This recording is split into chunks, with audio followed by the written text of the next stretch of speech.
رسوله النبي الأمين الحبيب الكريم الرؤوف الرحيم أما بعد فأعوذ بالله من الشيطان الرجيم بسم الله الرحمن الرحيم وقرن في بيوتكن ولا تبرجن تبرج الجاهلية الأولى وأقمنا الصلاة وآتينا الزكاة وأطعنا الله ورسوله إنما يريد الله ليذهب عنكم الرجس أهل البيت ويطهركم تطهيرا صدق الله مولانا العظيم. اللہ رب العزت کی توفیق حضور نبی اکرم صلی اللہ علیہ وآلہ وسلم کی نگاہ شفقت سے ہم جمعۃ المبارک کی ادائیگی کے لیے خانہ خدا میں حاضر ہیں. دعا ہے اللہ تعالیٰ اس حاضری کو ہمارے لیے اپنی معرفت کا اللہ سبب بنائے. قرآن کریم کی سورہ نمبر 33 سورہ احزاب اور آیت نمبر بھی 33 ہی میں نے پڑھی ہے. بنیادی طور پر ایک اہم اشکال کا خاتمہ مقصود ہے جس کے لیے یہ میں نے آیت مبارکہ پڑھی. فتنہ گری کے دور میں بغض آل رسول میں جب سینے لوگوں کے بھر جائیں پھر قرآن کی بھی من مانی تعویلات کی جاتی ہیں اور ترجمے کیے جاتے ہیں.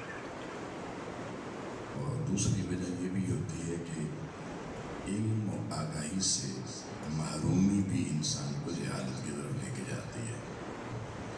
اور تیسری وجہ اکابرین میں سے اگر کسی نے انسان ہونے کے ناطے بشری تقاضوں میں کوئی اس سے غلطی سرزد ہو گئی لکھنے میں ہو سکتا بندہ ہے توجہ کسی عمل کی طرف نہیں جاتی تو بعض والوں کو اگر سمجھایا بھی جائے کہ بعض والوں سمجھ جاؤ حق سچ یہ ہے وہ کہتے ہیں کہ ہمارے استادوں نے بڑوں نے یہ لکھ دیا ہے اس لیے اب کچھ بھی ہو جائے ہم نے تو وہی ماننا ہے.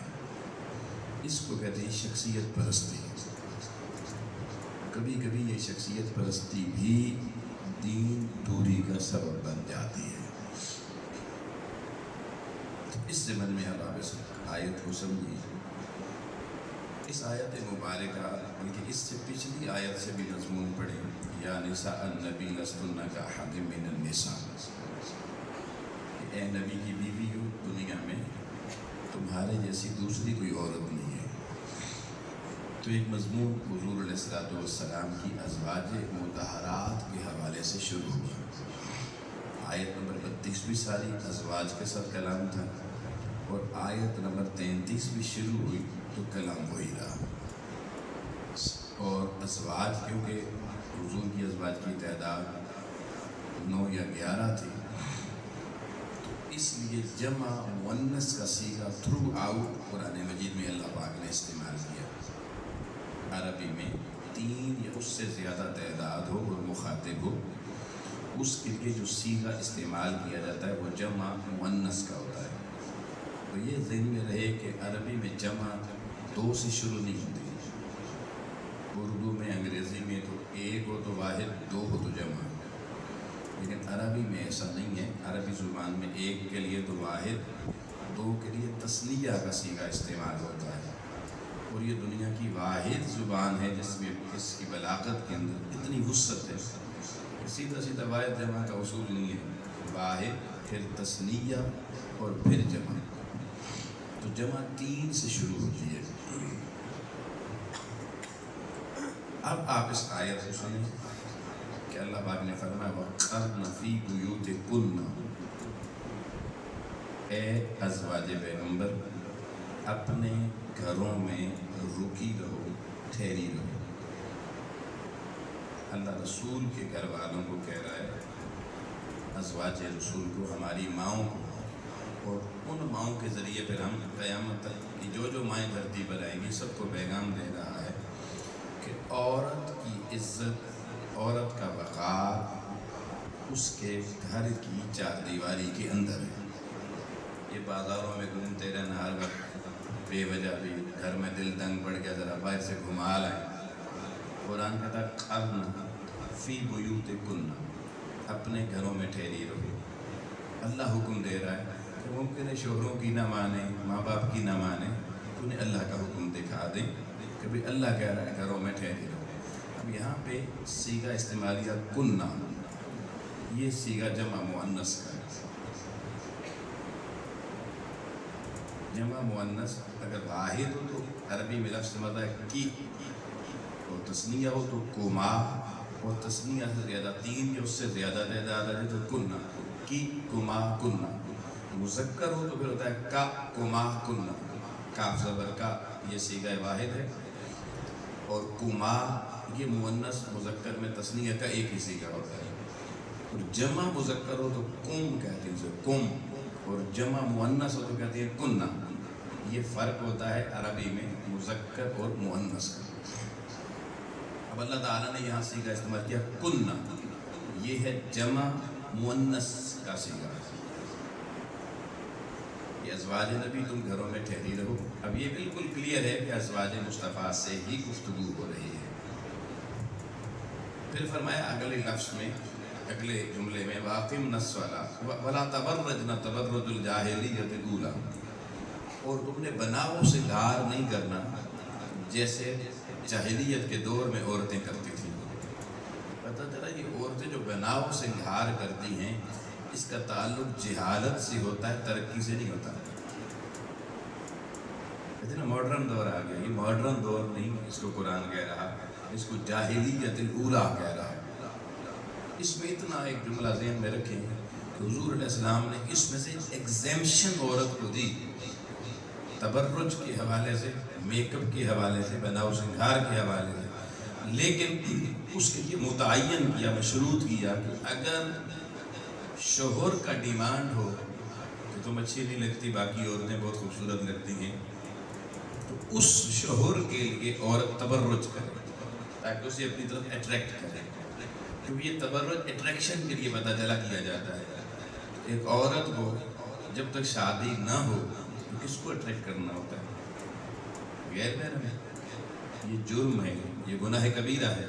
اور شادی ہو جائے تو صرف اس نے اپنے شوہر کو اٹریکٹ کرنا ہے، کشش اس میں ہونی چاہیے، باقی کائنات میں اس کو کشش کی ضرورت نہیں ہوتی.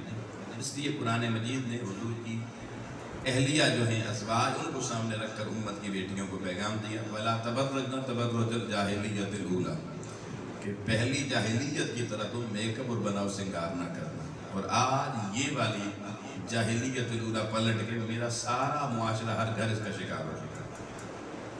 قرآن مجید کی تعلیم ہم چھوڑ چکے ہیں اس حوالے سے. آپ کی بیٹی کالج جاتی ہے میک اپ کر کے، کس کے لیے؟ آپ کی بہن غیر شادی شدہ کسی شادی میں دوست سہیلی کے بازار میں جاتی ہے میک اپ کر کے، کس کے لیے؟ آپ کی بیویاں میک اپ کر کے بازار جا رہی ہیں، دوسری تقریبات میں جا رہی ہیں، کس کے لیے؟ یہ قرآن مجید نے صراحتاً حرام ڈکلیئر کیا ہے. اب یہاں پر بھی تبرج نہ، یہ بھی جمع مؤنث کا صیغہ ہے، نون زبر نہ آخر میں. پھر انہیں سے خطاب ہو گیا. پھر فرمایا وَأَقِمْنَ الصَّلَاةَ. اب ایک ہوتا ہے اقیم الصلاۃ، قرآن نے کہا اقیم الصلاۃ لذکری، نماز قائم کرو میرے ذکر کے لیے. لیکن اقیمنا یہ بھی جمع مؤنث کا صیغہ نون زبر نہ کے ساتھ. فرمایا اے نبی کی بیویوں، اے عورتوں، اللہ کی نمازیں باقاعدگی سے قائم رکھو، نماز نہیں چھوڑو. یہ بھی جمع مؤنث سے بات ہوگی. وَآتِينَ الزَّكَاةَ، آتینا یہ بھی جمع مؤنث کا صیغہ ہے. ویسے اللہ تعالیٰ کہتا ہے آتوا الزکاۃ جمع مذکر میں کہ تم زکوٰۃ دیا کرو.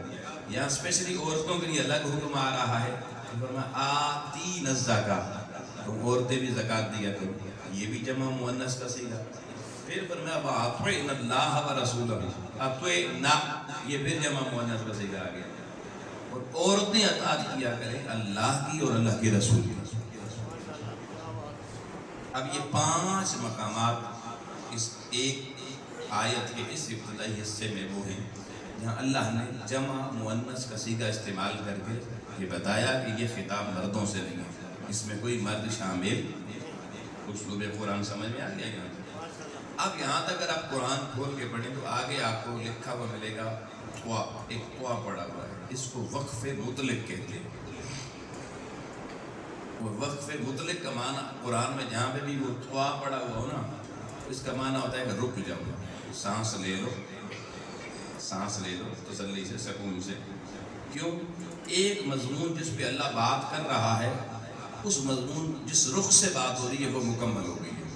آیت مکمل نہیں ہوئی، وہ مضمون مکمل ہو گیا ہے، یہاں سے مضمون کا رخ بدل رہا ہے، اس لیے روکا کہ رکو بھائی، ذرا سانس لو، ٹھہر کے آگے پڑھو، مضمون سمجھ میں آئے۔ اور جہاں پر اللہ نے ایک جملہ مکمل ہونے پہ نہیں روکنا ہوتا، رکنا نہیں ہے کہ مضمون کا تسلسل نہ ٹوٹے، وہاں لکھا ہوتا ہے لام الف لا، نہیں نہیں نہیں، رکنا نہیں ہے کہ تھک گئے، سانس توڑنی بھی نہیں ہے، ذرا آگے بڑھو، ابھی مضمون جاری ہے۔ یہاں دعا لگا کے اللہ نے بتایا ازواج مطہرات جمع مؤنث کا معاملہ یہاں فنش اینڈ ہو رہا ہے، اب جو مضمون شروع ہو رہا ہے اس کے صیغے بھی بدل دوں گا، قانون بھی بدل دوں گا۔ اس کے بعد اسی آیت میں مضمون شروع ہوا انما، یہ انما عربی زبان میں کلمہ حصر کہتے ہیں، اور اس کلمے کے بعد کا جو مضمون ہوتا ہے وہ اس انما کی حصار میں ہوتا ہے، اس کو نہ پیچھے سے جوڑنا ہے نہ آگے کسی اور سے جوڑنا ہے۔ جیسے اللہ تعالیٰ نے کہا انما المؤمنون اخوہ، کلمہ حصر لگا کے کہا کہ مومن صرف وہی ہے جو دوسرے مومن کو بھائی سمجھے۔ اب اللہ نے یہاں پر کلمہ حصر لگایا اور کلمہ حصر لگا کے کہا انما یرید اللہ، کہ بلا شک و شبہ اللہ کا ارادہ تو یہ ہے۔ اس سے پیچھے اللہ نے اپنا حکم دے دیا، ارادہ اب خواتین کا اپنا ہے کہ بھئی اللہ کا حکم مانے یا نہ مانے، سمجھ میں آگئی؟ کہا اب انما یرید اللہ، اللہ کا ارادہ یہ ہے، یہ بات پختہ کرنے کے لیے کہ بھئی اگلی بات پہ کوئی شک میں، کوئی اتہام میں نہ پڑے، کوئی مشکوک نہ ہو، کوئی وہم کا شکار نہ ہو، کسی کا گمان بھٹکنے نہ پائے۔ انما یرید اللہ، فرمایا بے شک اللہ کا ارادہ تو فقط یہ ہے کہ یہ جن کی بات اور اس کے علاوہ کسی کے لیے ارادہ نہیں ہے، لِيُذْهِبَ عَنْكُمُ الرِّجْسَ أَهْلَ الْبَيْتِ، کہ اے اہل بیت پیغمبر، اللہ کا ارادہ، اللہ کی چاہت اور اللہ کی مشیت یہ ہے کہ تم سے ہر قسم کی نجاست، پلیتی، میل اور گندگی کو ہمیشہ کے لیے اللہ دور کر رہا ہے اور ہمیشہ کرتا رہے گا۔ آپ کہیں گے جی یہ معنی کیسے کر دیا، کر رہا ہے اور کرتا رہے گا، یہ کیوں نہیں کہا اللہ نے دور کر دیا؟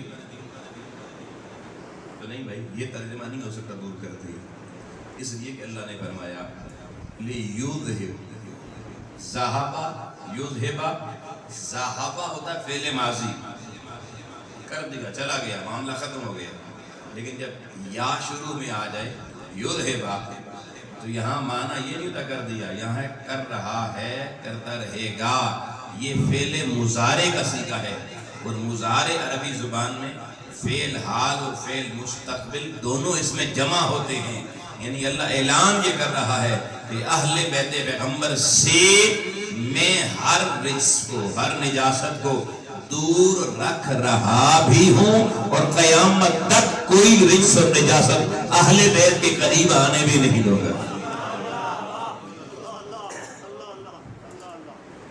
کمال ہو گیا، اہل بیت سے ہر غلاظت دور اللہ رکھے گا، وہ رکھ رہا ہے، ہم سے کیوں نہیں؟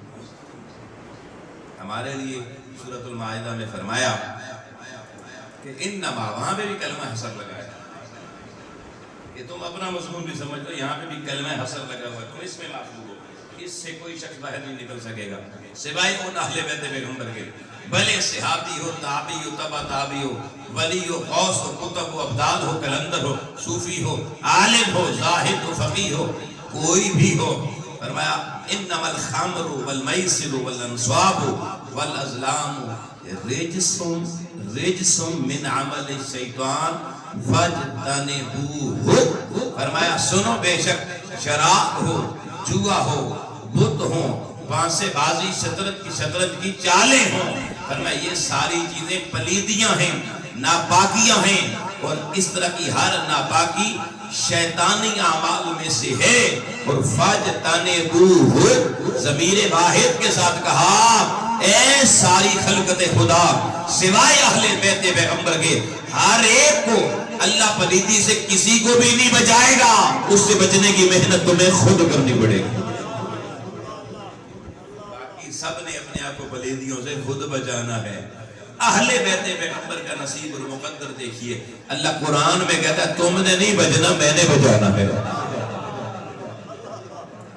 یہ جو گارنٹی اصحاب پیغمبر سے لے کر قیامت تک آنے والی امت کو نہیں ملی، یہ مصطفیٰ کریم کی نسبت کے صدقے اہل بیت پیغمبر کو.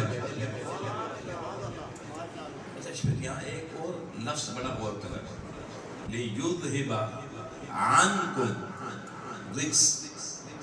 عنکم اور منکم، یہ دو لفظ بھی آپ کو معلوم ہونے چاہیے. قرآن مجید میں کئی جگہوں پر اللہ نے منکم کا لفظ استعمال کیا، کئی جگہوں پہ عنکم کا، یہاں عنکم استعمال کیا. اگر اللہ کہہ دیتا انما یرید اللہ لیذہب منکم الرجس اہل البیت، تو پھر اس کا معنی ہو رہا ہے عنکم الرجس اہل البیت کا معنی ہو رہا ہے. کیا فرق ہے اس کو سمجھنا، اور یہ بہت خاص نکتہ ہے.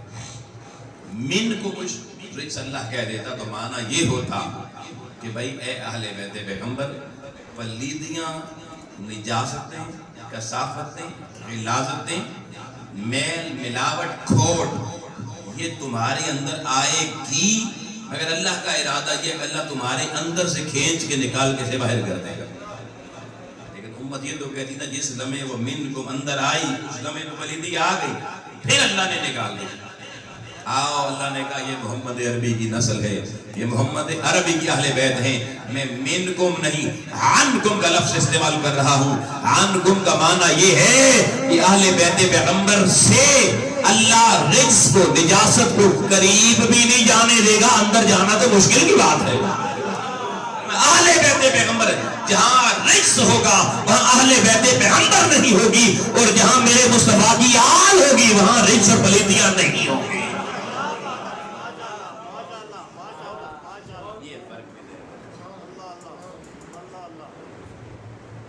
اب یہاں پر پھر ایک اگلا جملہ فرمایا وَيُطَهِّرَكُمْ تَطْهِيرًا، اور اللہ نے تمہیں پاک کر رہا ہے اور ہمیشہ پاک کرتا رہے گا. تمہاری پاکی پہ اللہ کوئی حرف نہیں آنے دے گا.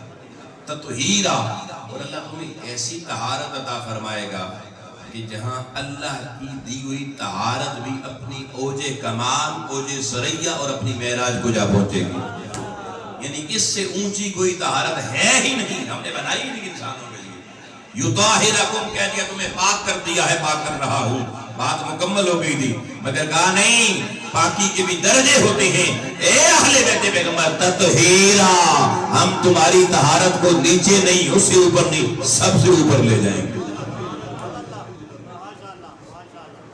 تمہارے مقابل بعد از نبی کوئی بھی طہارت میں نہیں ہوگا.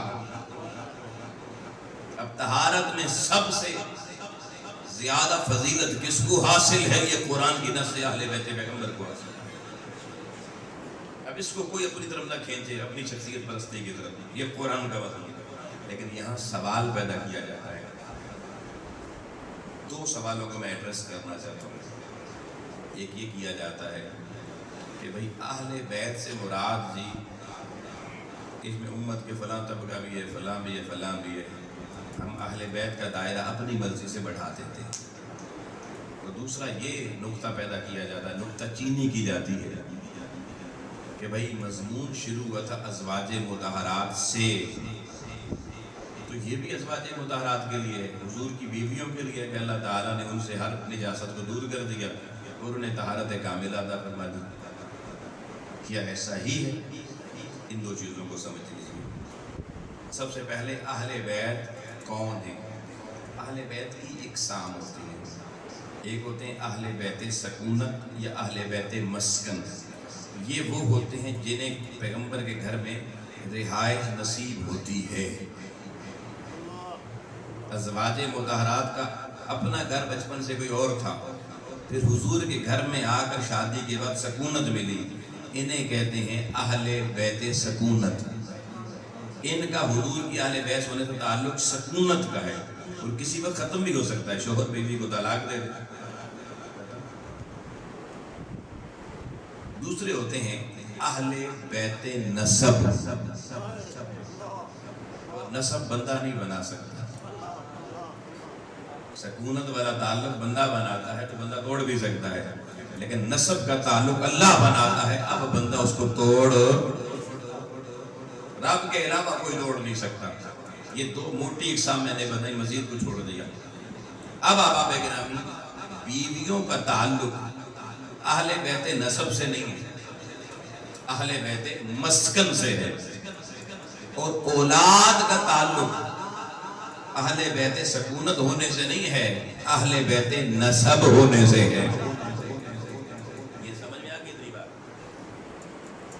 اب یہاں پر میں نہیں، کوئی مفسر مترجم نہیں، خود حضور نبی اکرم صلی اللہ علیہ وآلہ وسلم نے صحیح مسلم کی حدیث نمبر ہے 6261 اور انٹرنیشنل نمبرنگ میں 2424، جس میں حضور نے خود اس اہل بیت کے لفظ سے جن ہستیوں کو مراد لے کے امت کو بتایا، ان میں یا مولا علی ہیں، یا سیدہ فاطمہ ہیں، یا حسن و حسین. ابھی وہ حدیث بھی آگے پیش کروں گا. آج ٹائم نہ ملا، اگلے جمعے کو پیش کروں تاکہ یہ مضمون سمجھ میں آ جائے. لیکن وہ دوسرا سوال ایڈریس کرنا ضروری سمجھتا ہوں کہ بھائی کہتے ہیں کہ یہ مضمون، اس میں حسن حسین کہاں سے آ گئے، اس میں حضرت علی کہاں سے آ گئے، اس میں تو اللہ یا نساء النبی سے پیچھے گفتگو شروع کر رہے ہیں. نبی کی بیوی ہو، اے نبی کی عورتوں، تو یہ آپ حضرت علی کو عورت بنا رہے ہیں، حسنین کو عورتوں میں شامل کر رہے ہیں. کیوں؟ ارے بابا نادان نہ بن، ہم کون ہوتے ہیں شامل کرنے والے؟ ہم نہ شامل کرتے ہیں نہ نکالتے ہیں. اللہ کے قرآن کو سمجھو. میں نے اس آیت کے وقف مطلق تک 5 صیغے آپ کو بتائے جمع مؤنث کے ہیں. اب اگلے صیغے بھی چیک کرتے ہیں کہ اللہ نے جب کہا ٹھہر جا، رک جا، ذرا سانس لے، اس کے بعد آگے بڑھ. آگے صیغے کون سے ہیں؟ فرمایا انما یرید اللہ لیذھب عنکم. اب کنہ نہیں ہے، کم لگ گیا ہے، اور کم جمع مؤنث کا نہیں، جمع مذکر کا صیغہ ہے. اس کا معنی اللہ بتا رہا ہے کہ پہلے بات صرف عورتوں سے ہو رہی تھی، اب صرف عورتوں سے نہیں ہو رہی. کیونکہ کم جب صیغہ لگ جائے تو 2 معنی ہوتے ہیں، یا اس سے مراد صرف مذکر، صرف مرد ہوتے ہیں، یا مرد اور عورتیں دونوں اکٹھے ہوں تب بھی عربی میں کم کا صیغہ استعمال کیا جاتا ہے. فرمایا اب اللہ نے مضمون صرف خواتین سے، صرف جمع مؤنث سے نکال کر جمع مذکر کا صیغہ استعمال کر کے بتا دیا ہے. اب اس میں ہستیاں اور شامل ہو گئی ہیں. اب یہ دیکھیں قرآن کو سمجھنا پڑتا ہے نا، ایسے ہی ٹھوک بجا کے جو مرضی کہتے رہی. انما یرید اللہ لیذھب عنکم الرجس، کم کا صیغہ استعمال ہوا. آگے بھی دیکھیے وَيُطَاهِرَكُمْ، وَيُطَاهِرَكُمْ تَطْهِيرًا. دوبارہ صیغہ جمع مذکر کا استعمال کر کے اللہ نے بتایا جن اہل بیت سے ہم نے رجس، کثافت، پلیدی دور کی ہے، طہارت کا تاج بھی صرف انہی کو پہنایا ہے. اب یہاں سمجھ میں آ گیا اہل بیت پیغمبر. اب دیکھیں میں نے کہیں ایک جملہ بھی نہیں بولا کہ ازواج مطہرات اس میں شامل نہیں ہیں. میں نے آپ کو یہ کہا کہ بھائی اس میں صرف ازواج مطہرات نہیں رہی، صرف مذکر کا صیغہ بتا رہا ہے کیونکہ اور بھی داخل ہو رہا ہے. اب حضور کے گھر میں دیکھو مذکر ہے کون؟ سب سے پہلے مولا علی نظر آئے گا، پھر حسن و حسین نظر آئے گا.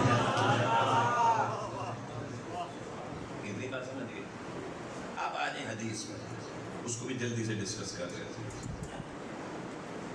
مسلم شریف، صحیح مسلم. ایک دفعہ بولیں کیا لفظ بولا میں؟ صحیح کا لفظ جب استعمال ہو جاتا ہے تو حدیث کی وہ کیٹیگری ہوتی ہے جو سب سے اونچی ہوتی ہے. حدیث ضعیف بھی ہوتی ہے، حدیث حسن بھی ہوتی ہے، پھر حسن کی اقسام ہے، پھر اس سے اوپر سب سے جو ٹاپ پر حدیث ہوتی ہے صحت کے اعتبار سے. صحیح صحت سے ہے. صحیح کا لفظ کس سے؟ صحت حدیث. اس حدیث کے راوی میں کوئی شک شبہ روایت میں کسی حوالے سے بھی نہ ہو، کوئی جھول نہ ہو، اس کو کہتے ہیں یہ حدیث صحیح ہے. اب اس حدیث کے راوی حضور علیہ السلام کے صحابی حضرت عبادہ بن صامت بھی ہیں، لیکن ان کو نہیں پڑھ رہا. میں اس وقت اس راویہ کو پڑھ رہا ہوں جو ازواج مطہرات میں سے حضرت ام المومنین حضرت عائشہ رضی اللہ تعالی عنہا ہے. اب اگر زوجہ رسول کہتے کہ آل بیت کون ہے اس آیت سے مراد، تو پھر بھئی اپنی امی جان ام المومنین صدیقہ کائنات کی بات تو ماننی چاہیے. اب جو اس میں حضرت ام المومنین کی حدیث کو چھوڑ کر کے کہا نہیں یہ بھی داخل ہے، یہ بھی داخل ہے، اس کا مطلب ہے کہ وہ پنجابی کا ایک سمجھانے کے لیے بڑے ایک محاورہ مقولہ استعمال کرتے تھے کہ ماں جمی نہیں تو دھی پہلے کوٹھے پر چڑھ گئی. نہیں سمجھے؟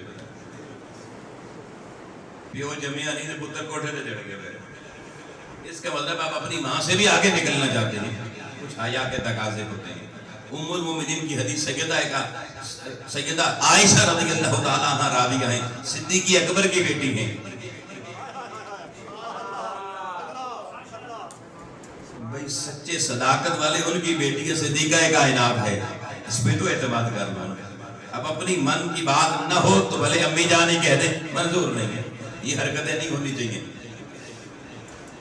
اب حضرت عائشہ فرماتی ہیں کہ نبی اکرم صلی اللہ علیہ وسلم صبح سویرے اپنے گھر کے صحن میں ایک مقام پر بیٹھ گئے. غدات ان کا لفظ حدیث میں غدات کہتے ہیں ایسا وقت جب صبح کی اندھیرا جا رہا ہو اور روشنی آ رہی ہو. ٹھیک ہے جی.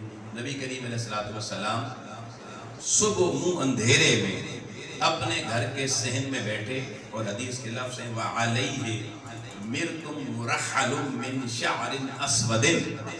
اور حضور علیہ السلام نے اس وقت ایک کالے رنگ کی چادر اوڑھی ہوئی تھی. کالے رنگ کی شعر اسود، اسود کالے کو کہتے ہیں عربی زبان میں. کالے رنگ کی چادر تھی. وعلیہ مرد مرحل، اور اس کالے رنگ کی چادر کے اوپر اونٹوں کے کجاووں کی تصویریں بنی ہوئی تھی.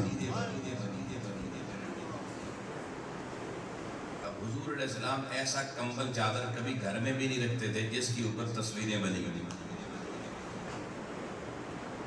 حضرت ام المؤمنین سیدہ عائشہ صدیقہ نے اپنے گھر کے دروازے میں ایک پردہ لٹکا دیا جس پہ کچھ تصاویریں بنی ہوئی تھی. حضور نے آپ کو کروا دیا. کیا پیغمبر کے گھر میں ایسا پردہ؟ آج حضور نے خود ایسا کمبل اوڑھا ہوا ہے. مسلم کی حدیث ہے کہ جس کے اوپر مرحل اونٹوں کے کجاووں کی تصویریں بنی ہوئی ہیں. کمال ہے. اس کا معنی یہ ہے کہ آج کوئی اہتمام ادھر سے ہی انما یرید اللہ، ارادہ اللہ کا ہے، تکمیل مصطفیٰ کر رہا ہے. اب حضور بیٹھ گئے. فجاء الحسن. اب حضور ایسے کمبل اوڑھا ہوا یہ بتا رہا ہے موسم کون سا ہے؟ سردیوں کا ہے نا. سردیوں میں کمبل اوڑھے جاتے ہیں. کالا کمبل وہ بھی مطلب سردی ٹھیک ٹھاک دی. اب ظاہر حضور باہر بیٹھے. اب حدیث میں یہ نہیں حضور نے بلایا حسن ادھر آؤ، نہیں، خود بخود کمرے کے اندر اپنے بستر سے حضرت امام حسن بچے ہیں اٹھے، باہر حضور علیہ السلام کے پاس آ کے کھڑے ہو گئے. فَأَدْخَلَهُ، حدیث کے لفظ حضور نے کمبل اٹھایا، انہیں اپنے کمبل میں داخل کر دیا.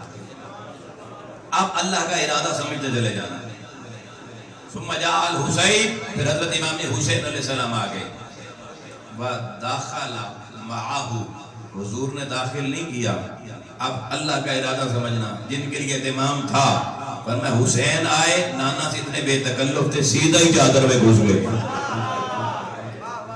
بچہ گھر کا ایسا ہوتا ہے نا، نانے بابے کے ساتھ اتنا بے تکلف ہوتا ہے وہ پھر رکتا شکتا نہیں ہے. اب حضرت امام حسین کا حضور سے تعلق دیکھیے. کوئی تکلف نہیں، کوئی نہیں کھڑے ہوئے. حدیث کہہ رہی، حضرت عائشہ کہہ رہی ہیں، اس زمان حضرت عائشہ دیکھ رہی تھی نا یہ منظر، گھر حضرت عائشہ کا تھا. شہزادہ آیا سیدھا گھس گیا. پھر فرماتی ہیں ثم جاءت فاطمہ تھا، پھر سیدہ بطول زہرا بچوں کی ماں آ گئی. فادخلها، وہ بھی سامنے کھڑی ہو گئی. آقا نے کمبل پھیلایا، اپنی شہزادی لخت جگر سیدہ کائنات کو بھی کمبل میں داخل فرما دیا. ثم جاء علی، پھر بچوں کے بابا حضرت مولا علی آ گئے. فادخلہ، وہ بھی کھڑے ہو گئے. آقا نے کمبل اور پھیلایا، پتہ چلا کمبل بھی چھوٹا نہیں کافی بڑا ہے، اور مولا علی کو بھی کمبل کے اندر داخل فرما دیا. آؤ لوگو، اب اس کمبل میں نبی پاک علیہ السلام خود ہیں، مولا علی ہیں، حسن حسین ہیں، اور سیدہ بطول زہرا ہیں. یہ 5 ہستیاں جو آج اس کمبل کے نیچے ہیں. امت انہی ہستیوں کو پنجتن پاک کیوں کہتی ہے؟ کیوں؟ حضور نے ان ہستیوں کو نیچے جمع کر کے 5 ہستیاں کمبل کے نیچے، اور اللہ کی قرآن کی اس آیت کی تلاوت کی. انما یرید اللہ لیذھب عنکم، یہ جمع مذکر حاضر کا صیغہ ہے. اس وقت ہمارے کمبل میں جو حاضر ہے، اللہ کا ارادہ یہ ہے ان سے نجاست دور اللہ کر رہا ہے، قیامت تک کرتا رہے گا. وَيُطَهِّرَكُمْ تَطْهِيرًا، ان کے سر پہ طہارت کا تاج سجایا جا رہا ہے. نعرہ تکبیر، نعرہ رسالت، نعرہ حیدری، سامنے والے بیت زندہ باد.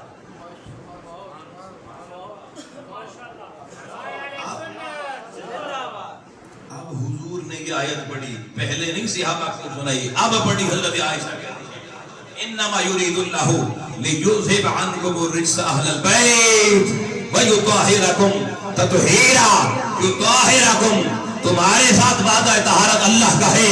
آؤ امت کو جب اس کمبل میں 5 ہستیاں نظر آئی جن کی طہارتوں کا اعلان اللہ خود کر رہا ہے. یہ ہستیاں انہیں پاک انہوں نے خود نہیں کرنا، اللہ نے کر دیا ہے، اور اللہ ہمیشہ انہیں پاک کرتا رہے گا. امت کو قرآن سمجھ آیا، انہوں نے کہا یہ 5 ہستیاں پنجتن پاک ہیں. یہ 5 تن.